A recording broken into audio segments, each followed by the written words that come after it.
Hello, everyone. Welcome to Placemaking 101, Shaping the Spaces We Share.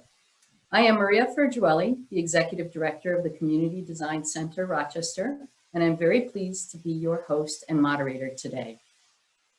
The Community Design Center is a valuable resource available to help us all weather this storm to build a stronger, more equitable, and resilient community. We look to partner with other organizations and communities and create platforms for collaboration that allow us to expand our reach and amplify our voice. Placemaking 101 was designed to be a place to share information and have conversations about the strategies and the processes that help us to build community through the way that we shape our space. I want to welcome you to today's presentation, A Heart-Centered Approach for Our Urban Future. Thank you all for taking the time to join us. At this time, please introduce yourselves by sharing your name, affiliation, and location using the chat function at the bottom of the screen. The chat function will remain open throughout the presentation, but please use the Q&A function to submit any questions that you may have, as we will not be monitoring the chat. The program is planned to take 55 minutes, and the recording of this program will be available after the program ends. Your feedback is very important to us, so please do fill out the survey at the end of the program. And so now, I'd like to introduce our guest speaker. Katrina is a lecturer, researcher, and advocate for heart-centered cities through her firm, Think Urban. She was recently included in BBC's 2019 list of 100 women and invited to speak at the annual event in London on the future of cities and women. As an applied urban anthropologist, her work focuses on human behavior in public space and the relationship between behavior and design. Katrina was our featured Reshaping Rochester luncheon speaker in May of 2018, and we are so very happy to welcome her back today. Thank you, Katrina. Take it away. Thank you. Just as a quick heads up, in proper Zoom fashion, there is construction happening outside of my house. So, you know, the usual pandemic situations. But thank you so much for having me. So excited to be here. And I'm going to share my screen and start my presentation with you all shortly.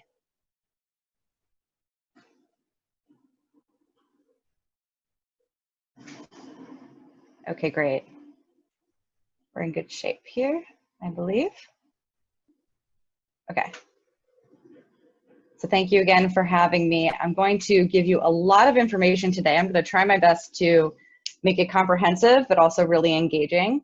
But we are going to have some follow-up at the end too. So if you have any questions that you would like to ask me, then definitely please, of course, ask questions, and I'll be sure to get to them at the end. So I wanted to briefly start by introducing myself. Since the time that I was in Rochester, I'm incredibly excited to be back. When you saw me last, I was just starting a project called the Women-Led Cities Initiative, which was fairly nascent in its stages and was really just a awareness project and a gathering project here in Philadelphia where I live. So since that time, I was named to BBC's 2019 list of women late last year, where I gave a presentation in London. I was incredibly lucky to be on stage with wonderful women identified and non-binary individuals who were all respectively talking about their subject areas. So my subject area is mostly cities, societies within them, how we go about building, managing, and thinking about the future of our cities from different perspectives. So I call myself a feminist, futurist, and a fly news in the sense that I'm also an urban anthropologist who focuses on observing behavior in public spaces. So oftentimes this behavior is incredibly creative. Sometimes it's quite normal, you might say, just everyday activity, but I really do delight in observing human behavior in spaces for the purposes of making them better for people, and specifically public spaces, of course. From an anthropological perspective, I also focus a lot on the comparison between ancient cities and contemporary cities. So I think that there's a really important takeaway here for the purposes of understanding where we came from in order to move to the future. So just as a bit of context, I'm going to get into that a little bit later too. But one of the biggest conclusions, I think, from an anthropological perspective to start off with is that cities are made. And that seems pretty obvious. Of course, you might be an architect or an urban planner, but really just understanding the level to which that extends into everything that we do every day, not just buildings, not just streets, not just services and utilities. This is as much about putting a chair outside and taking your ownership over the space as it is from the top down. So to think about this comparison with regards to the way we look at cities today, the ancient open space context is something that we really love as human beings. We see this a lot in things like vacation locations in Europe, for instance, or in South America, old city locations that are cobblestones and so forth. But then we also have, thankfully, undergone an incredible reimagining of those spaces in the modern context. So not only can we look at these spaces and think these are really lovely places to visit, or maybe they're unique treasures to be preserved, but we can also reinterpret and adapt to those spaces in new and exciting ways rather than trying to overlay the modern concept and our assumptions onto those spaces. So we can transform those spaces into really excellent modern day equivalents of the past. So in the present day, of course, it would be wrong of me not to talk about the pandemic as well as everything else, which I'll get into in a bit as well. But in the present day, what we've seen is a rapid reimagining of streets and public spaces and our city services because of the response to the COVID pandemic. So whereby in the past, we may have done things like special events and open streets, what we actually see now is a complete reimagining of these spaces for the sake of the survival of our business community, for instance, right? So this is one of my favorite bars in Philadelphia, and they have a cute little parklet outside. But we're also taking over entire streets. This is also around the corner from where I live on South Street in Philadelphia in particular. And we're also really just rapidly adapting to these new ways of thinking and being, not just eating outside, but really just the understanding that we have of these spaces as spaces for people and people first. So one of the other key components of this city making that we are participating in every day in reality is also the understanding of the material culture in spaces. So I also have studied archaeology as an anthropologist. Normally you think of that as just the ancient context, but I argue that we should be using that in the present day as well. And we can see this all around us in the layers that are in the environment. So in the past, we have always put our mark on our surroundings, whether it was a cave, like in this instance, or even if it's agriculture, really like impacting the land in some capacity. But we basically have always just modified things to the purpose of ownership, of identity. This is really just a handprint that says, I was here. Here I am. I matter, right? And so we really make that statement when we do things like this, and it's no different today. So we can move through the space and, maybe you put up a little help wanted sign or something like that, but also people are really impacting the environment every day in ways that can even be permanent for the, near future. So if you look on the ground in any kind of recently poured concrete, you'll see people sketching things, but the handprint is just, I really encourage you to look out for this. But again, just getting back to this notion of our communication in space, the constant remaking of our cities. We are inscribing things everywhere we go, every touch point that we have that is communicating something about us. Sometimes that's a literal communication. So say, for instance, like a heart or saying love, you're really putting forth a message, be kind, is a really pleasant thing to see when you're walking around a city. And that means that somebody out there is thinking of that as you see this. And of course, this also extends into contemporary politics, current events. Obviously, along with the COVID pandemic, we've also seen an incredible resurgence of the Black Lives Matter movement. And this is incredibly important for the future of our cities as much as it is our society. And in the response to these protests, as well as some rioting and other activities, we can say that the immediate illustration onto the landscape was present from day one. Symbols that you recognize, right? These are people that you recognize. These are words that you recognize. These are statements from a movement that you can see while walking down the street in person and not just in a digital environment. Of course, with the passing of Ruth Bader Ginsburg, this was a recent image I found on the street or at the park around the corner from my house once again. So really just in the moment communication. But there are also statements to be made about value systems. And obviously I'll talk a lot about gender in the next slides here, but really just again communicating maybe that you have love for something, but maybe also you feel disenfranchised. Maybe you are underserved, maybe you are harassed, maybe you are violated in some capacity. And maybe your statement is actually to declare those values for the sake of societal progress as well, right? And so getting back to, if we think about cities are made, then by extension, in this longer term view of our understanding of cities, we also really need to acknowledge that cities are our habitat. And that is not actually a very common way of thinking about the environments that we live in, except for in a few very recent examples, and very specifically in recent decades. So we're talking about maybe 70 years now at this point, 60, 70, when people started thinking once again about this ancient city context and reinventing it into the modern city based around the human being. A lot of you are familiar with this, but I am going to take it a step further. So this is the example in Copenhagen, whereby this used to be a street filled with cars, and now it is one of the most popular shopping streets that exist in Europe today, right? So how does that get reinvented? As a quick history lesson, I'm sure a lot of you have also talked or heard about this, but perhaps not. And I think it's important, again, to reframe the recent history. So William H. White was an individual who was not an anthropologist. He was actually a journalist, and he was doing anthropological research methods on how people move through cities. This was about 50s and 60s in New York City, but this is incredibly important because no one had done that before. So really, honestly, no one had sat down and said, okay, how does a person move through a city? How do we think about the human form as the key component to city building? And the obvious example that came out of his work was Bryant Park through the social life of small urban spaces, whereby we now have a greater understanding of things like placemaking, right?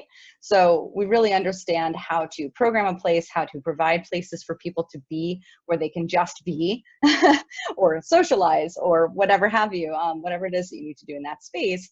And this has been replicated everywhere. That came from research, that came from inquisition, that came from a critical lens on the way that we had been doing things in order to revisit that and reinvent the way that we should be doing things.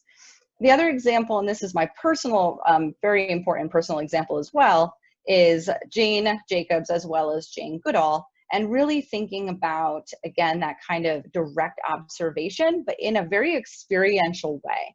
And so what was very important about Jane Jacobs, who was a contemporary to Holly White or William H. White, is that she was observing in a qualitative way that was based on her own experience, especially as a woman, which is very important, although she wasn't necessarily as overt about that, but embedding herself in the landscape and understanding the flow. It's like in the same way that Jane Goodall might embed herself in a group of foreign individuals, but understand her place in it too, which is a different species, of course.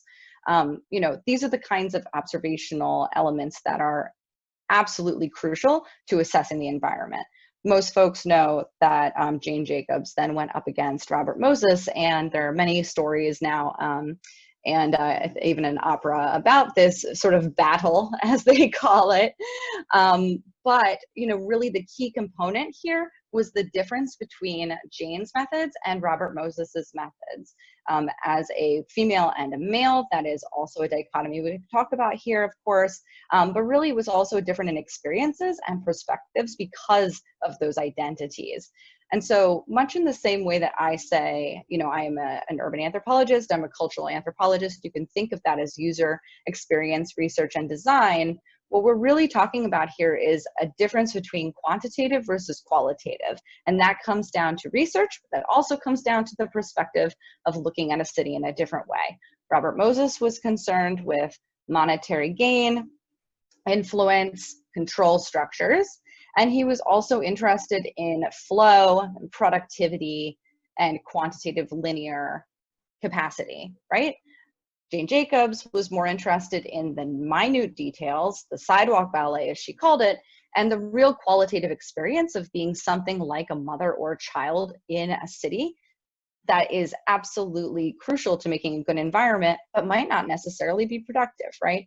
So one of the things that I really overtly talk about, and I think that, of course, this is a bit provocative on purpose, is that Jane Jacobs is one of the first women involved in the formulation of our new understanding of cities, was going up against a structure much larger than, you know, I mean, still large today, of course, but it was an incredibly huge lift for her to stand up as a non-quote expert and say these things to what was the leading expert in the city at the time, right? And she was criticized as being a housewife because of it and so forth. And so we have to understand that cities are sexist, not only in their control structures, but also in their design.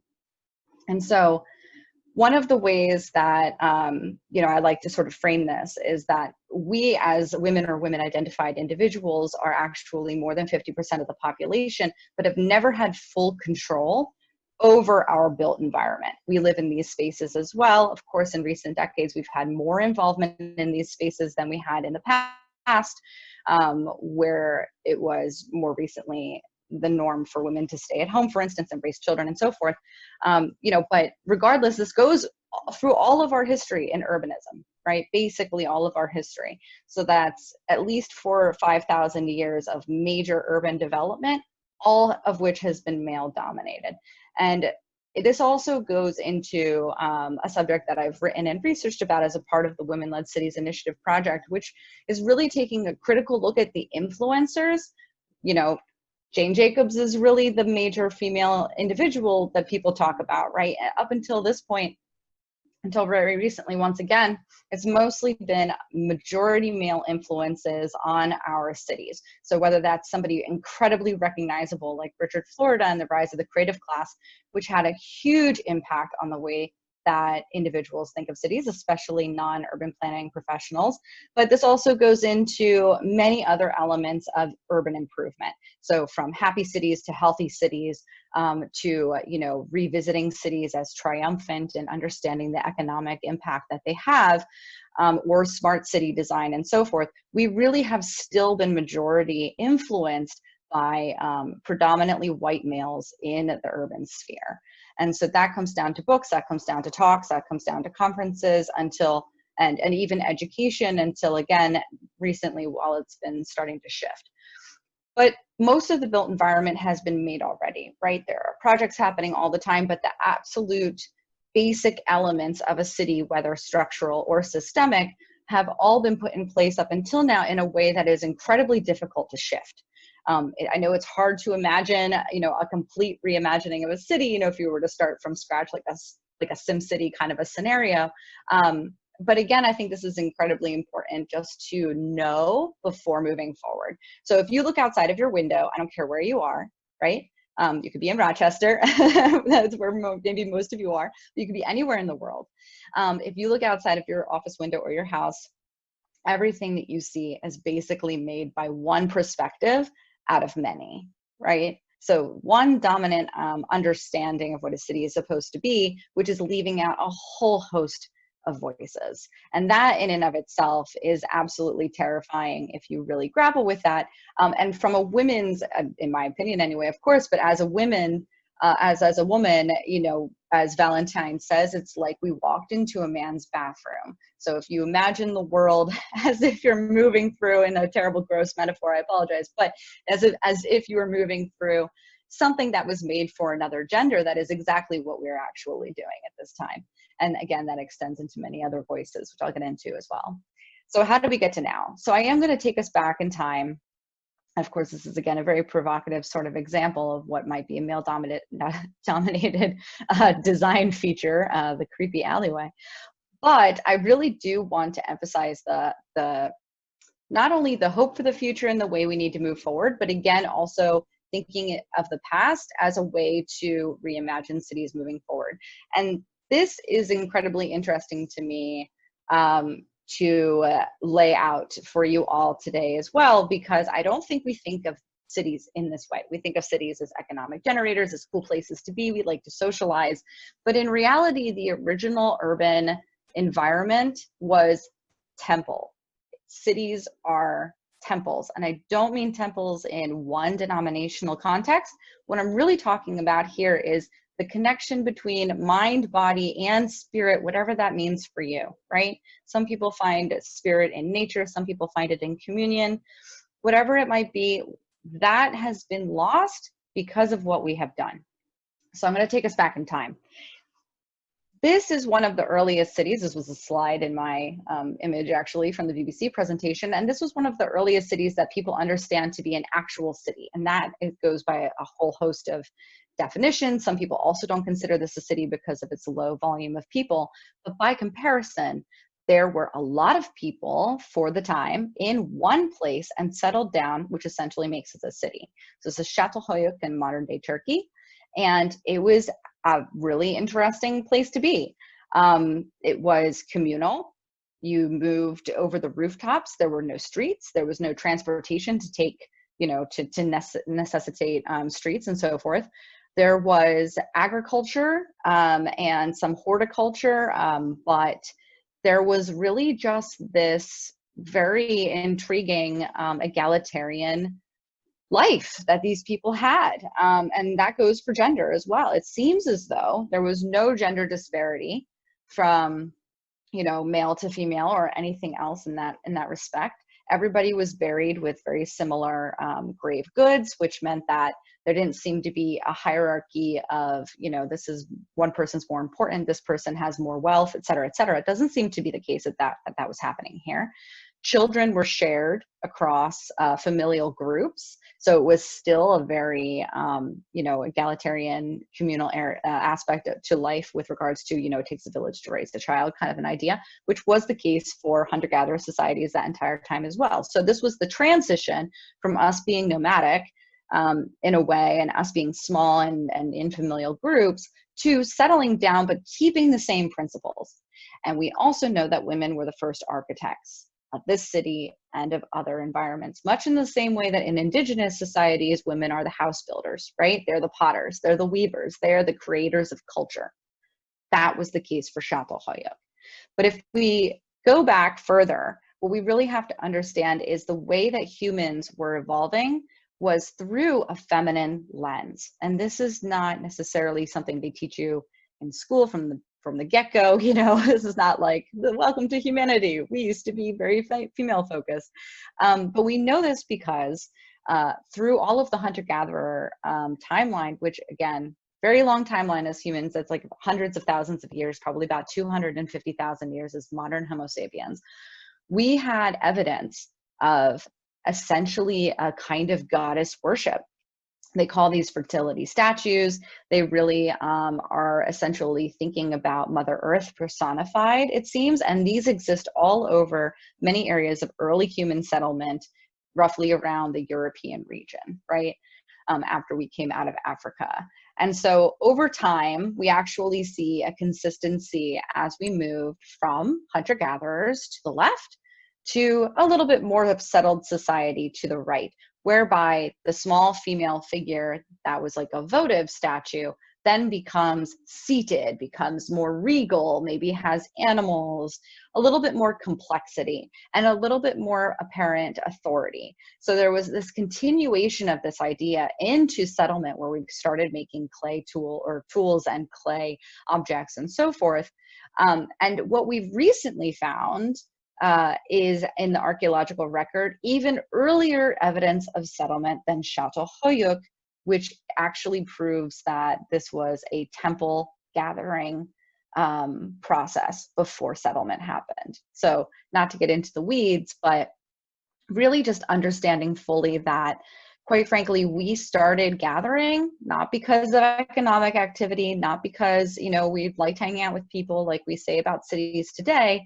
We really started gathering in order to share a belief system, to come together, to celebrate, or to maybe be fearful, to have reverence in some capacity, to have rituals and rites that allow the world to continue to exist. And we know that obviously these early cultures had an incredible knowledge of things like, you know, astronomy, of the way that the cycles worked, of moon cycles and so forth. We really had that connection to the earth. And that's what I think, quite frankly, we need to get back to in our urban environments. So Göbekli Tepe, also in modern day Turkey, did not have huge settlements attached to it, but did have these incredibly large stones that are very difficult to move. The general understanding of large structure is if you have enough people and authority, they can dictate how things are built. This completely wipes that off the map. It makes it so that that's not the case. There was no hierarchy system here that was enslaving people to move stones, right? This was a group effort because we all believed in something together, right? So a little after this, we do have larger cities, larger structures being built. This is after Çatalhöyük in our earliest cities as we started moving through time. And that suddenly seems to be a kind of shift. And so now we have goddess imagery. And again, this is all relevant today, I promise. But we now have goddess imagery that is a part of a pantheon, right? Again, this is our collective human history, this is good for us to know. And so now the female form is becoming more warlike or more love-based or something like that. There are other individuals involved and so forth. But we also have, very importantly, this domination by very specifically male kings and rulers that created the system that was even a physical stratification. You can see in the image in the left, it's about climbing a mountain to get closer to the gods, for instance, or on the right, the Code of Hammurabi, which again is relevant to urban planning and thinking about coding processes. We have the head ruler going to the god figure and being blessed to be the king over a vast amount of people, right? So this is warlike, it is very segmented in the population, it's very controlling, and it is blessed by higher powers that give them the authority to rule. And this is pre-Egyptian, which then also carried out a lot of those same ideas. Mayan and Aztec cultures as well also carried out very similar ideas, and we see this physical stratification that also can be compared to the contemporary city. Where is the best place to be by our societal standards within the systems that we live in? It's the corner office. It's the top of that skyscraper. It is up and above other people because you have the power and ability to be raised above them because you worked really hard, you got promoted, now you're the CEO, and nobody can tell you what to do. You have positioned yourself in your rightful place, right? And so this is where we get into other areas of social justice, because once you start saying that one person is better, then you end up saying, well, some people are not. And that has continued for the thousands of years that has led up to now. So that's what led to slavery. That leads to some people being literate and not literate. That leads to some people being segmented in the population as only being, you know, craftsmen or warriors or whatever have you, which did not actually exist before that. And in the modern day context, again, this leads to an understanding of a city as a product. That's not a habitat anymore. That's something to be bought and sold. That's something to have your mark on top of. That's something for you to take ownership of or something to compete for, right? That's something like a ranking system. That is a hierarchical element of our cities that did not exist previously.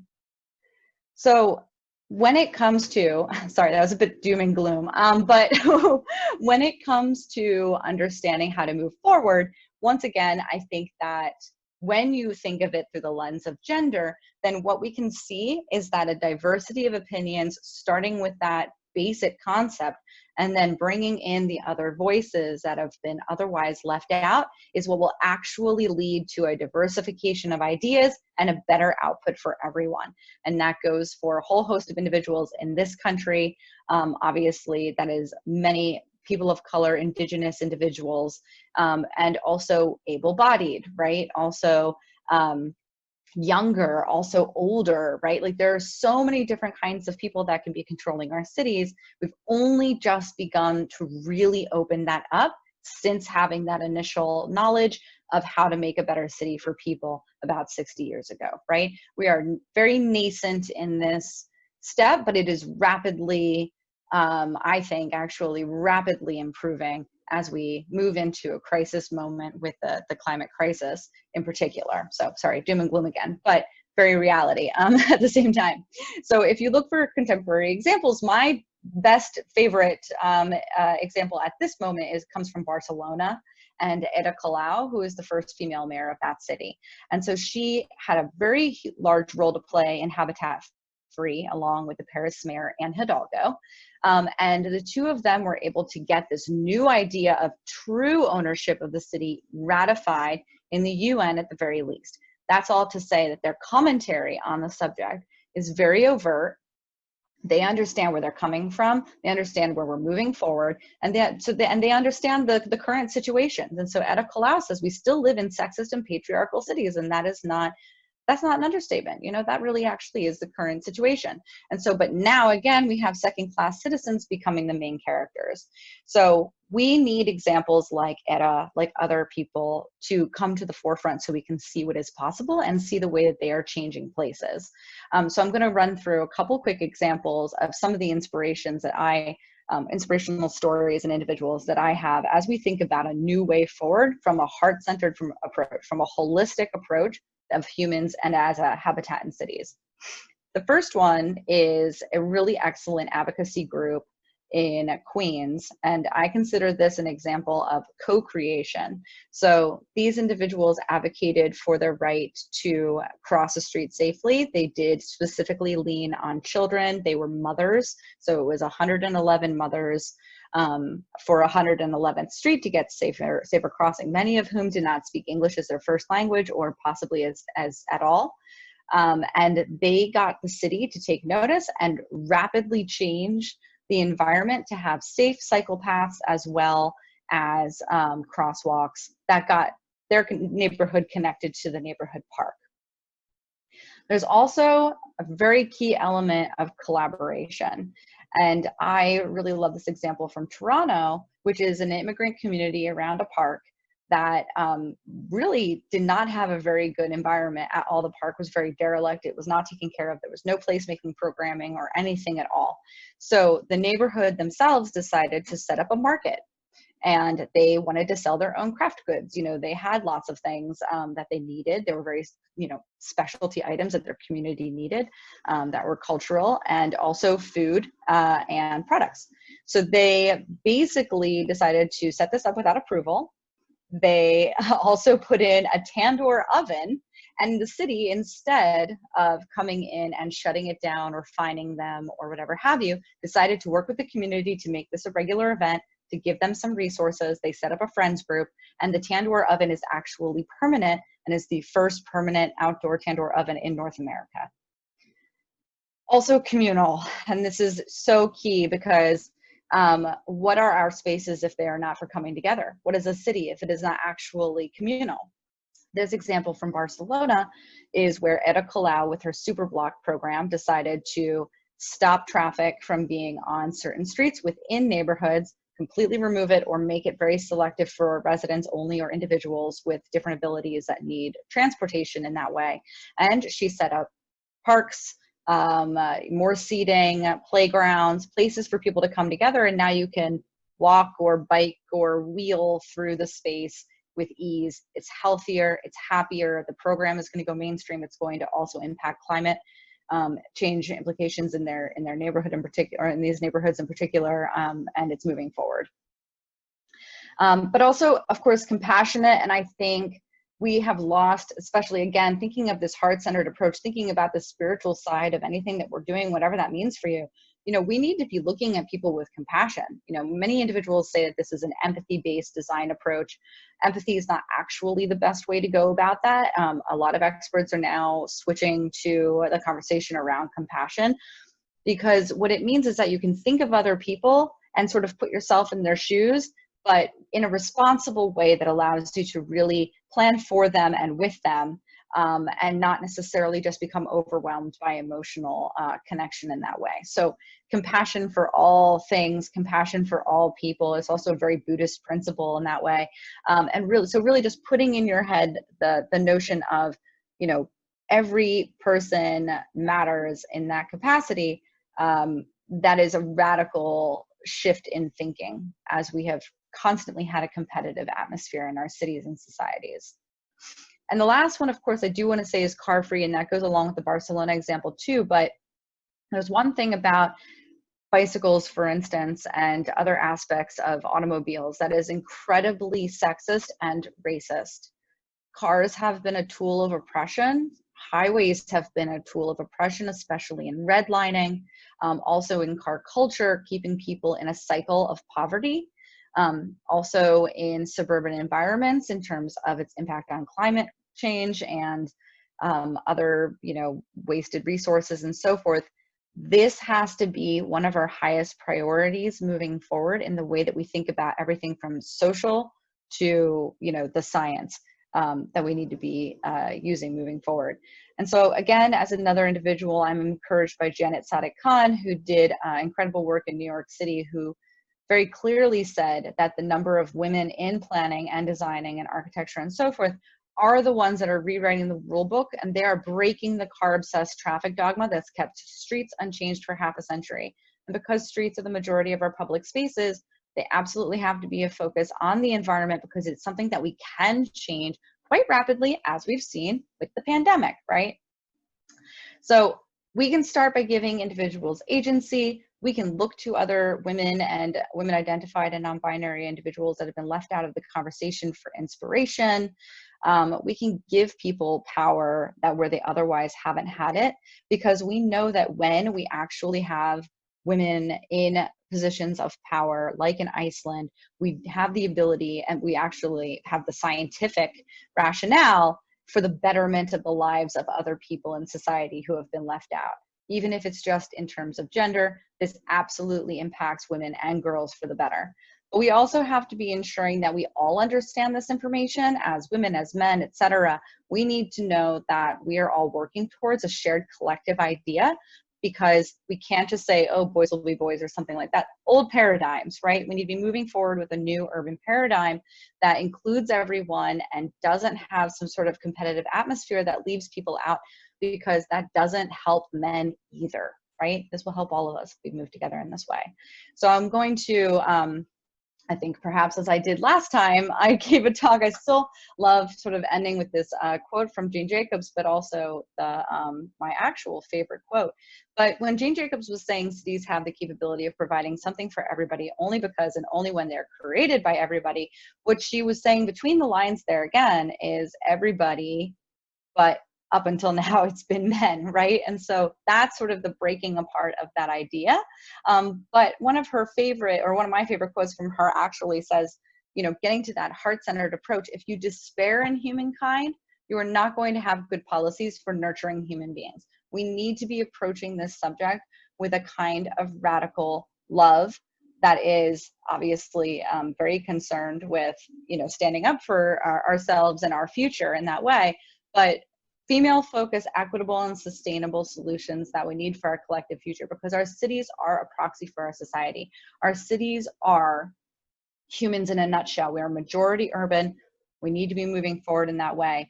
And I think that once again, this all comes together. The pandemic as a product of environmental degradation, of population increases and density, social justice as the Black Lives Matter movement is bringing to the forefront again, climate change as we've seen on the west coast of the United States with the red skies in Portland, where I lived and never thought that that would ever happen in what is normally a rainy environment. We are coming together at this intersection from different perspectives, but it's all for the same goal. And I think about the future in that way. I think about this young girl's future. I think about standing up. I think about embracing our connection to each other. And I think about the power that we have, that I see in cities every day, to express care and compassion for our fellow human beings in our built environment and our habitat, as compared to profit and product. So thank you very much. That is my soapbox. I will stop sharing my screen. And I look forward to your questions. All right, everybody. Well, thank you, Katrina. That was really a wonderful presentation. I don't know how many of you had the chance. I believe that Monica shared the link yesterday with the reminder of this event of Katrina's talk from 2 years ago. So one of the things that was a tremendous aha moment for me, Katrina, when you came to visit us a few years ago, this whole concept of the environment being man-made. And that was a huge aha moment for me. I've been an architect, you know, I wanted to be an architect all my life, and I became an architect in my early 20s. So I never saw my environment that way. But the aha moment came in realizing, as you said, that it has been designed through the lens of one particular experience, which again is just mind-blowing. But we had you visit a few years ago because you were talking about the Women-Led Cities Initiative. And I'm kind of curious, can you tell us where that is now? Is that something that's continuing? Is that something that's evolved? It will be evolving, thankfully. It was a funded project for a set period of time. And we did have three or four working conferences in Philadelphia with women from all different backgrounds, all different experiences. And that, you know, again, what is an urbanist, right? And I argue all the time, everyone is an urbanist because everybody is connected to cities. Even if you live in a city or in a suburb or a hinterland, everything is all now this network, it's all connected. So we had artists, students, you know, professionals, policymakers, actual politicians or whatever have you. And we had such great conversations, but I think the thing that was always in the back of my mind was expansion, because it's such a huge subject. So since that time, I also did quite a few talks, went to lots of different conferences, you know, and again, attracted the attention of the BBC somehow for that reason too. I just did a book talk with an author, Leslie Kern, who wrote a book called Feminist City. And that's one of the first things, that's the first one. Like that's, you know, this is taking off. And so my priority shifted to be less about those communal gatherings and more into the real messaging process to just get the information out there, because the knowledge base is really what makes a difference. Just know, like you said, just knowing, oh yeah, we built everything, we can remake everything. You know, every system was created by a human being. We can remake those systems to be more equitable. So that, even just that alone, and I hope to inspire people because of getting the message out there.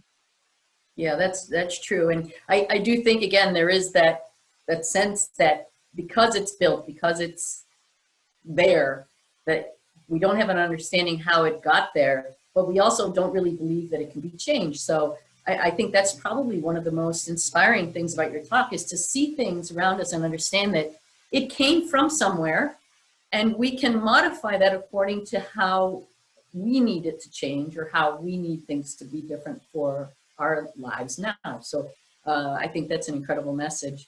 And it's about priority when it comes down to it, right?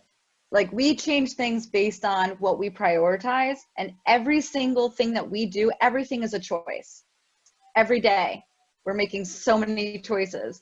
So we need to be putting people in a position where the choices that they're making are for the benefit of us, as opposed to, you know, their own benefit, for instance, right?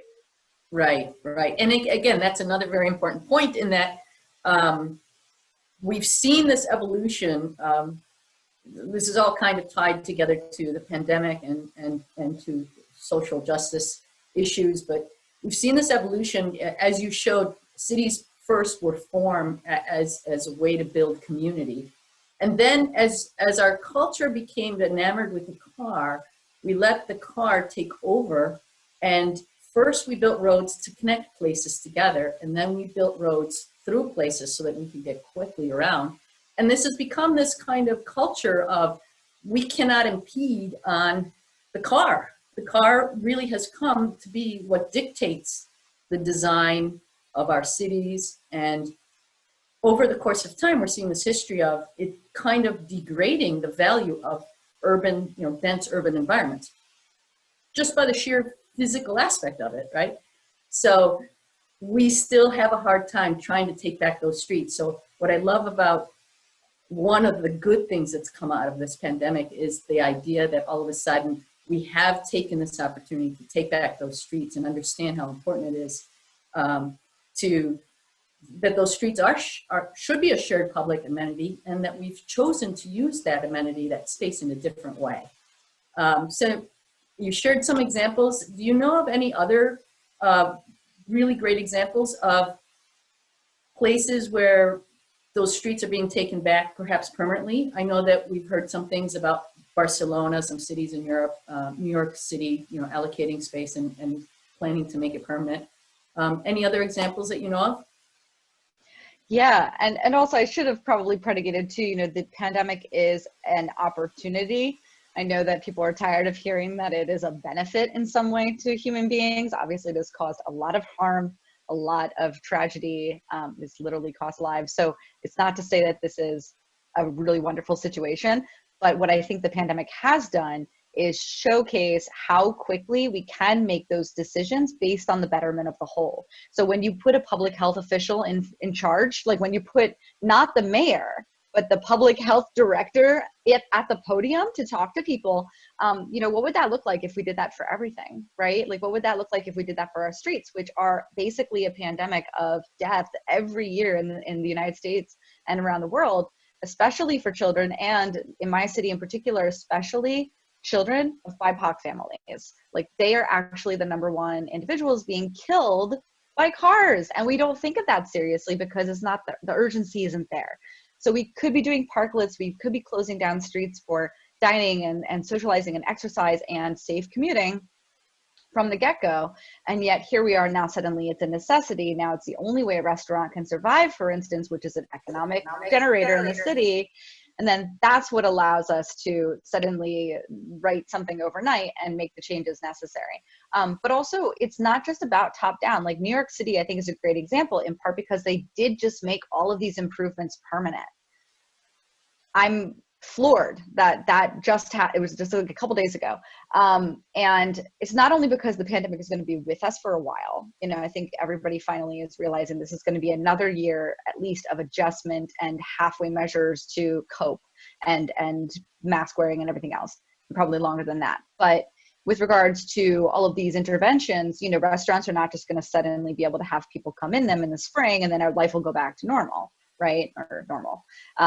And so New York City is making all of these changes permanent. And what I'm really encouraged by is that a lot of these changes are actually grassroots initiatives in neighborhoods where the closed streets are not necessarily even for restaurants. It's really just for kids to be able to play in a space because maybe they don't have a park nearby or something like that, or residents to come together. And now it's become more of that right to the city, like more of that grassroots ownership over space that cities used to be. But of course, it also has to expand. It's definitely not just about streets. They're an easy example by comparison. But in these ancient cities, everybody was housed. Think about that, right? Like, why don't we think of a city as a habitat, which means that everyone has a place? And somehow we got into this system of, capitalist and patriarchal thinking that says only some people are deserving, that this is something that you have to be able to work towards, and in terms of affordability or access or whatever have you. But then we also put a whole bunch of barriers in place for certain individuals that we don't want in certain places. So therefore, we have created not only systems of, quote, opportunity, but barriers to all of these elements that are basic human rights. We didn't used to have that. That was never a thing. If you went back to Chateaubriand, I'm sure if you asked somebody like Fantasyland back in the day, can I afford a house? Am I deserving of a house? They would just laugh at you. Right. It's completely absurd. So how do we shift our way of thinking moving forward? Because if we keep thinking that all these things have to have capital attached to them, that they have to have some like struggle or barrier to entry, then we're also never going to mitigate the climate crisis. We have to have a radical rethink, and it's going to be hard, but it's necessary. Absolutely. I know that, kind of related to that topic, we use our politics or our system of capitalism as an excuse for many things for for the way that we do things here. But so money, obviously, the economic benefit has always been the premier metric. But we're seeing other cities using a different kind of metric. I think, is it Australia or New Zealand, where they are going through a whole metric of quality of life metric. And that's where they're basing what they're using to base their decision making on. So do you know of any other places that are shifting this way of thinking to this other metric? Yes, and there are also some other individuals whose names are escaping me that focus on the phases of priority in human culture over time. And so we in the United States, I think also Canada, technically, and a couple other places, or most places actually, are basically like a capital focused society, whereby places like New Zealand, also stereotypically the Scandinavian countries, Iceland is one of the most gender equal, or is the most gender equal country in the world, for instance. And that is essentially the cause and byproduct of not capital focused, but people focused. And so there is a total shift in that mindset. And again, I think that does go to not just quality of life, but the word quality, what we're really talking about is this non-linear concept. So, you know, there are bike lanes that have been torn out because the numbers weren't high enough, right? How does that make any sense if it's about a mother and a child being able to bike affordably to her daycare? You know, doesn't that quality of her experience outweigh whether there's hundreds or 10 people using a protected bike lane that makes somebody feel safe and secure and healthy and happy? So that's the shift in the mindset that is happening in some other places. And it has to go, we also have to talk about this, but you know, all of the countries that are women led, which many of them are that type of focused economy concept or society concept, those places did better with the pandemic than other countries that, like the United States, that are not focused on people first. So I'm going to there's a question here by an attendee that kind of relates to what we were just talking about. Do you think the US will ever gravitate towards a more communal living style? I have to think that way, or I have to move, but not everybody can move, right? So essentially what we have to be doing is advocating for all of these things, and whatever your specific focus is too, right? Like a heart-centered cities approach is an approach. You can take it for anything that you're working on. You know, that is the beauty of that idea, is it's not working towards one image or one specific design element that needs to be changed 100%. Like it's absolutely, it has to be comprehensive, but it can work anywhere. So I am an optimist, and I definitely, you know, I really have great compassion for human beings as an anthropologist. That's also sort of, I think, part and parcel for the job. But I have to be an optimist for the future of this country and others, because otherwise the whole globe will be doomed to fail, because this country does have a huge impact. You know, it might not impact your daily life, but it really impacts the way that the world is moving forward. So whether I think we have it happen by necessity or by disaster, whatever it might be, and especially at this trying time right now, of course, coming out of, you know, a debate last night, which, you know, coming out of the stark reality of our current situation, you know, we have to have hope to move forward, because you literally can't fall into despair and nothing will happen.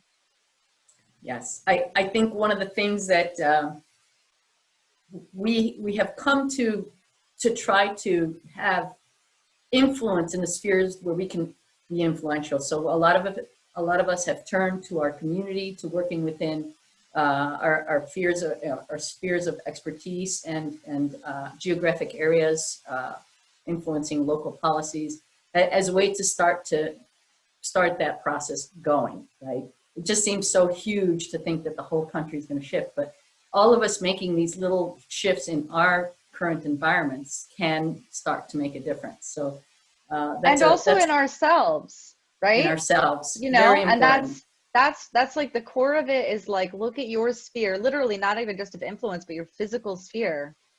Start with yourself, do what you need to do, start with your network, and we are going to probably end up in a hyper localized situation in the future. So what is your walkable network? Like, what is your bikeable network? You know, what are those people that are around you in the immediate area that you can also support and lean on? You know, that is going to be the best way moving forward, which I think some people are calling like 15-minute neighborhoods as usual or whatever, or new localism and yada, yada, yada. But yeah, that's the local focus is going to be key. Absolutely. Well, we're running out of time here. We have some just amazing questions. I hope this was a great little teaser for all of you that are attending to come join us again next week, where the whole hour will be dedicated to conversation like this. We will certainly try to get through all of your questions. And please invite your friends or colleagues to join us. This presentation will be shared with you, and you will be able to share it with others who might be interested in joining us. So right now, I'd like to thank Katrina for taking the time to be with us, not only today, but also next week.